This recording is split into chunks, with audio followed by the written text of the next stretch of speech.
time to now introduce our next esteemed speaker, ladies and gentlemen. In fact, with over 28 years of experience in providing world-class architecture and interior design services, he's the principal director and co-founder of Atelier D'Arts Architecture Private Limited, including multiple other ventures such as Aubergine Properties and Black Rain Investments. In fact, his clients also include across India, California, New York, Manila, Dubai, and Russell Khema. And he's also been recently nominated for the prestigious Leaders of Infrastructure and Construction Industry Award. It is always interesting to actually hear professionals divulge their thoughts and personal experiences, as well as their plans for the future. So to shed some light on his personal journey as an architect, I am truly delighted to welcome on stage Tony Kunnel of Atelier D'Arts Architecture, Bengaluru. Please put your hands together, ladies and gentlemen, for the one and only Tony Kunnel. I must tell you, this is the first time that I'm actually coming to an architectural conference after college. 26 years. Good to be here. When Shraddha called me FOAID and said, can you talk? She's done that twice. This time I was walking out of a meeting with a top lawyer's firm, where we'd gone into the office to look at suing a client of ours, right? And interestingly, they said it's a multinational. You're going to take head-on with the multinational. They have the power to wipe you out with the best lawyers. So we wrote up the legal case on copyright, on MSME Act, on Council of Architects Act, and on FCPA. So I thought it's an interesting time to come and share with you the learnings on the journey that we have done in terms of architecture.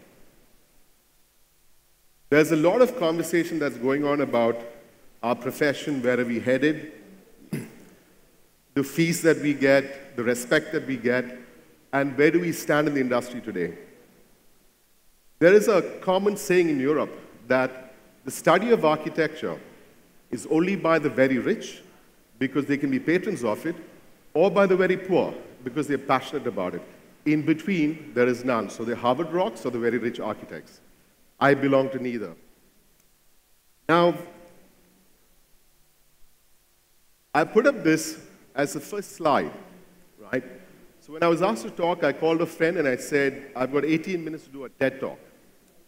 So he said, very interesting, that's 3,800 words or 2,800 words. Stick to one topic, and it's very simple. Get the Angel's Cocktail working. I don't know how many of you know what the Angel's Cocktail is. It's the dopamine, oxytocin, and the endorphins. Interestingly, when I read about it, what popped up, the opposite was called the Devil's Cocktail, which is adrenaline, right? So I hope I'm able to take you through some of the learnings that I've done. And this is one of the best things that I've read or heard. This is Kevin Spacey in Usual Suspects. The greatest trick the devil ever pulled was convincing the world he didn't exist. Interestingly, there's a lot of devil in all of us, and there's a lot of devil out there that we fight every day, right? Talking of devils, we have our own Al Pacino here, Naresh. Is he in? For those of you, Naresh spoke in the morning, so his wife thinks he looks like Al Pacino from Devil's Advocate. I don't know if it's a comparison of the devil or the looks. But anyway, if Naresh comes by, I'll introduce you to him.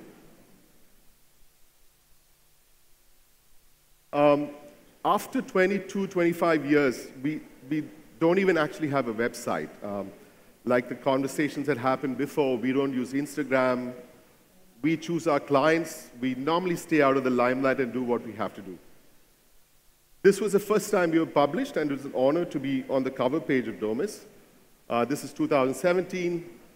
This is a completed project in 2016, and what we had conceived in 2009. Bit of a difference, but pretty much there.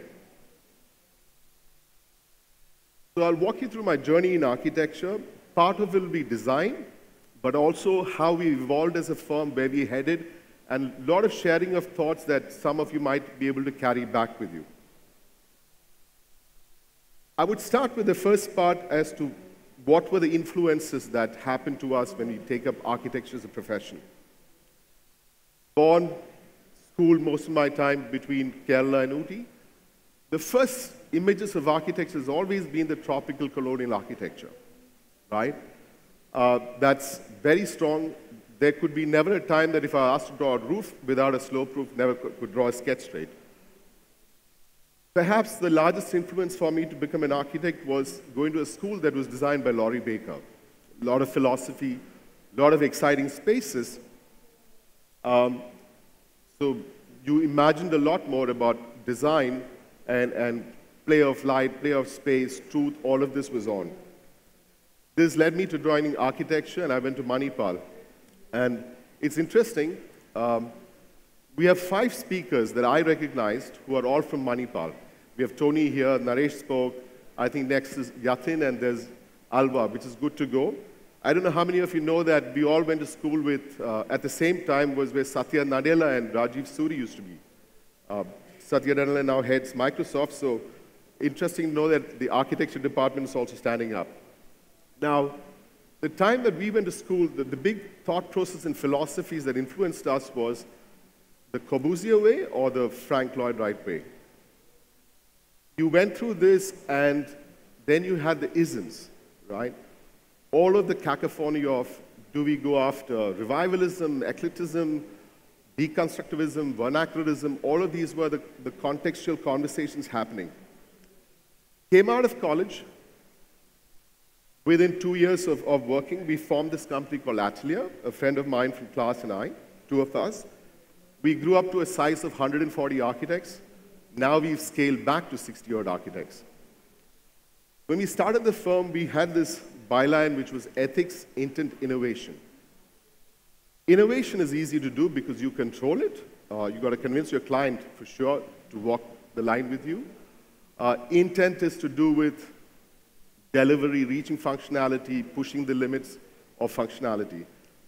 Ethics was something that was very interesting.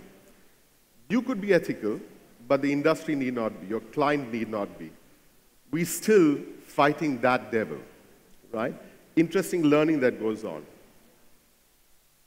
When we started our career, it was just at the blink of one of the real estate crashes, which is 96. Post the Hong Kong merger, industry had gone down, and there emerged a new class of work that was where multinationals were coming into Bangalore. Interior design was not considered to be an architect's job at that time. There were very few architects doing work in that space at that time.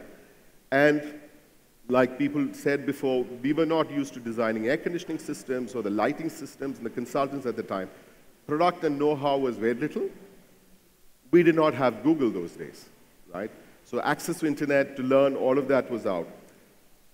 One of the things that hit us with this was, at the time we started, the architectural fees in Bangalore was as low as 50 paisa per square foot. There were people paying at that level. We competed, and we were paid 120 rupees a square foot, or 10% of the project costs. Brilliant. That enabled us to grow as a firm, and constantly, the economic growth in terms of the projects were faster turnarounds, and Atelier was always known as a firm that did interior design. So these are some of our projects. I won't walk you through their imagery, but this is not from the same time. I could not find the pictures of the era of 96. So we known to push the edge of functionality and design throughout, at which time, I'll just go back, okay. In our first project, or by the time we had won 3 consulting jobs, commissions, all in competition, we met the devil the first time, which was where the services engineering teams, contractors, realized that we are not pliable, that we stick to what we have to do. So they would tell our clients that they're great architects, they understand design, but they don't know anything about engineering, right? Your systems can fail, if you follow this. One of the first turnarounds for us happened there where we started to go in, I'm already 11:20, okay. We started to understand service design huge. This led us to being consultants where we so we were not architects, but we worked as Intel and Singapore Telecom. I did the Enron data center as a consultant with Salil at that time, right? They were the architects. I did Enron as a client, as an architect in Bangalore, but in Bombay, I came in as Singapore Telecom. They used to be quite confused with that, what was going on there. This led us to understand, working as a corporate office or as a multinational, we realized that we need to create structure. So we started a process system which is ISO 9000 certified. We're trying to make it into a software. We have said we will upload this for everybody to have a look or use from this. We've been working on this for the last 14 years with this. This is our studio in Bangalore, and our first attempt at net zero energy. We had grown by the time in 2007, we had offices in Dubai, Bombay, Delhi, Trivandrum, all over the place. But with a crash, we pulled back and said 60 architects will do greater work just in one space. I'll just quickly go through some of the kind of work we do. This is a lot of what we do. We have only two industries that we tackle, which is tech and industry. We don't do homes, we don't do anything because we focused in that space. Quick takes on what the differentiators that we did. We went back to clients and said that if you worked on the happiness quotient, you could increase your productivity by close to 15 to 20%. We used to walk around with this where we did a study between the life cycle of a person working in the Indian context and somebody working in the American context or European first world context. And we established to our client that if you don't study what happens to him through the day, the 24-hour cycle, you're not going to be able to brief or build a space well. So I had this theory that if an Indian walked into an office at 9 o'clock, his brain followed at 11 because he's gone through near-death experiences, chaos to reach there. So we started telling our clients way before saying that you got to rethink, you got to reimagine how work has to be done for the Indian environment. We actually made this as a research thing for Goldman Sachs, but the best person who appreciated this was Narayan Murthy. And our first presentation, in 20 minutes, he says, how come we didn't meet you so fast? So I said, sir, we are both young firms. This was only 5 years back. The future in front of us. Now we do, at our board at any given time is maybe a million plus square foot of work, and we're pushing the limits with them on this. We had come very early in this time where we said that nobody works in a space 8 hours, right? They do other things. You imagine, you chat, you socialize, and that's where work gets created. So you don't stick to a workstation. We had talked about alternate stations at a very large time. A lot of our clients do this. We also started talking, when we started talking sustainability and energy, and we realized that it is not just about your building, it's also about society at large. So this was in 2005-06, where we started saying that if you're building this amount of infrastructure, why don't we allow society to be a part of it, right? So out of 8,760 hours a year, an office is only used for 2,500 hours. Why don't we give it out to society when it's not being used? Because there is amazing amount of infrastructure there. I'll show you some of our work in that space. We then started talking about how do millennials and Gen Z, for the future of work, how is that going to unfold? These are some of our recent works. We're trying to break out of idioms and spaces which are, so a lot of our industry is controlled by the palette that the industry has. You've seen other designers on this, but we are also trying to break in the office space out of the palette. During our learnings, we worked, including actually Norman Foster, we competed together. Interesting part is we realized that we are no different in terms of thought process and design process with the best of the best in the world, right? In fact, we were an edge better. It just costs us, we are able to finish a project at roughly 20% of a cost that they would do it in Europe or America. This led us to actually, I'll let the pictures go behind me, led us to even do work. We have done work in Philippines, Mexico, London, New York, Dubai, sitting out of Bangalore. Somebody just asked me, how do you get these commissions? very often by word of mouth, and we've designed and built there. Some of our recent works. Like I said, we industry and this. So this was one of our first factories that we did, which is the Reva electric factory. Conversations with Chetan was, it's futuristic. He wanted something that is the future of mobility. So we came out with this idea that, why don't we do? So the interesting part of this is, the whole thing is single truss. It works as single truss, and the factory sits inside the truss. So if you see, our work is eclectic. It does not go in a certain pattern. We go with what's goes with the story. This was for the experience center of mining, where they would bring in probably Airbus, Boeing, Safran, all of them. We said, you're an hour and a half out of Bangalore, fabulous weather. Why would you take them into a glass box and put them in an air-conditioned space? They just couldn't understand this building has no walls, right? It's open, and the stone wall that you have there lets the breeze in. It took them 6 months to understand the building. They love it because their clients love it, right? I heard about this. Most of it is built on imagery. I think everything is built on a story, and the story here was alchemy, right? You convert raw material, and you take it up and you create flying planes out of it. Now, the global financial crisis led us to a great opportunity, which was, we were asked by a client saying that we lose this land if you can't get 100 crores together for us. So as an architectural firm, for the first time, we were asked by a client to raise money.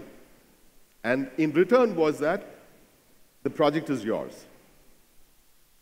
We did this, it's up. This is the one that's Domus. We also raised them 100 crores. That opened an eye for us that it is possible for us to do this. And it was interesting because no FDI, no real estate fund wanted to invest into real estate just after the Lehman crash.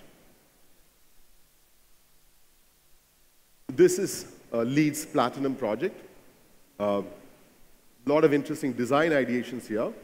One of the largest things that we did here was that's the atrium. It's a composite structure. We did a lobby that is 60,000 square foot. And we convinced the client that you get work because your clients see your people. If 8,000 people could gather 3 times a day, and if your client can see that, you've got the account, right? Because you typically go into a building, a small lobby, you win. Now, a lot of our work that we're doing has these lobbies that are 80,000 square foot. That's the range of work that we do. Now, interestingly, we actually saw the devil here. Was when we were through the project, 7, 8 years into it, when we raised our bill, they said, you guys are too expensive. That is 8 years into the project. And I said, interesting. He said, no, we got quotes from everybody. In fact, Tony called me up and said, the same client has called up saying, if you quote at half our rate, he's on the competition. So he called me up. He says, what's wrong with these people? So I said, fine, you go ahead. We'll get back to you. So in 1991, at one of the last conferences I've been to, there was an architect called Muzaffar Ali Khan. Everybody spoke architecture. He came out with a piece of paper. He had a butter sheet with 5 sketches, a section, elevation, and a plan of a theater, and a small signature which said OK by the client. The client went on to do this theater, sacked him, just paid him in advance. This gentleman took him to court. Nobody knows about this case, barring a few of us. Today he's a lawyer, so we flew him down to understand. The court ruled in his favor and gave him 10% and said, including furniture makes a theater. 1 drawing, right? Amazing. We spent a day with him. I will share this knowledge to anybody that has this, that you ever require. He represents clients now, which got us to reading saying that the same clients send us a notice saying that the published work is a violation of their copyright of their property. That because Domus got it also. So I said, interesting. got us to learn that the Berne Convention, which is started in, came together in 1928, the thought process before that, recognizes architects as among the only few that are automatically given rights of copyright. Not engineers, not even artists, right? An architect is defined for life as paternity, copyright. And your transferable right is yours till you've given an NOC to the client, right? India is a signatory to it, based on which we got the Copyright Act of 1957. Most of us would have got calls from multinationals saying that you're in violation of copyright using a software that's pirated or downloaded. We've never known what our rights are, right? So this is something you need to know. And also, if somebody is in violation of using your copyright of your design and not doing it, they are in violation of FCPA, Foreign Corrupt Practices Act. And most of our offices, in terms of revenue and consulting, will form under the MSME Act, which is something you should all read up if you ever have to be faced up with the idea that someone's not going to pay you or take away your work. Time's up? Okay. I'll quickly round up.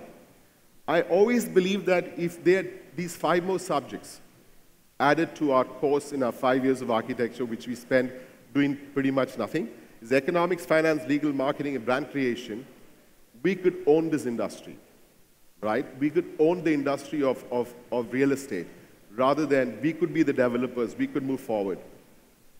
I just wanted to put an idea that lawyers in India charge between $200 and $400 per hour, right? Consulting practices of the top 5 charge between $200 and $250 per hour. International design firms charge $150 to $350. Large IT firms in India have a revenue between $25 and $40 per hour, revenue to the seat. Most Indian design firms find it hard to even reach $5 an hour, because we've been working with the idea of percentage or with per square foot rates, 2 misnomers. Work with man-months. We can move there. If you were to go through Europe and you get onto a big bus, they only talk about 3 kinds of people in their whole talk where they go around: kings, conquerors, and architects, right?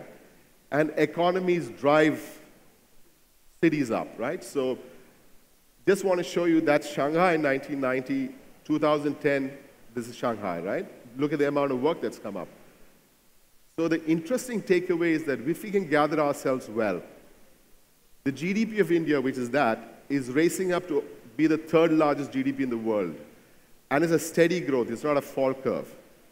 Which means we're going to be creating Shanghai. So today's newspaper said out of the next 20 cities in the world, 10 cities that are going to grow fastest are in India.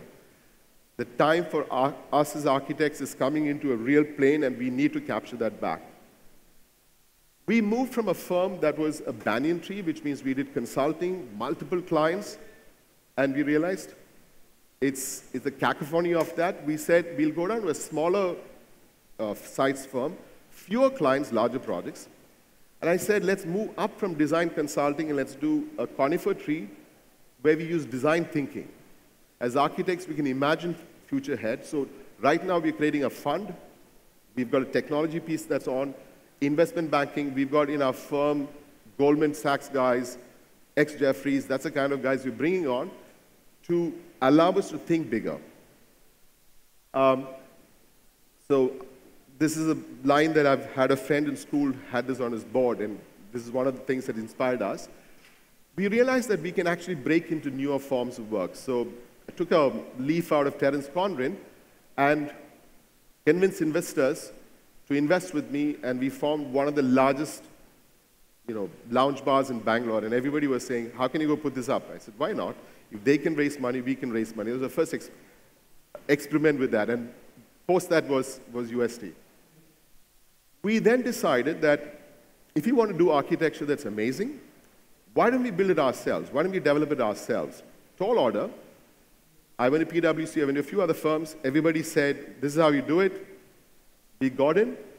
This is perhaps the first time a first-time developer has put up 1 million per square foot on his own. The building is nearly complete. This is us as developer, right? A lot of learning curves, interesting onto this. So it's a mixed-use space. I will just walk you through the design thought processes on this. So we used experience architecture to arrive at this idea.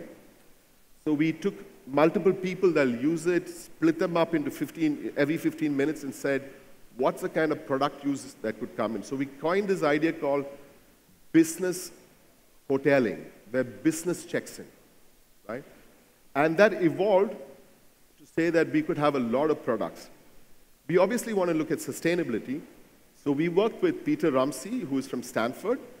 And very interesting, on his third day, he said, I have learned something to take back, right? There was nothing I could tell you guys that you didn't know. For the first time, we did, I'm sure other architects do, we did CFD analysis of the building from external, right?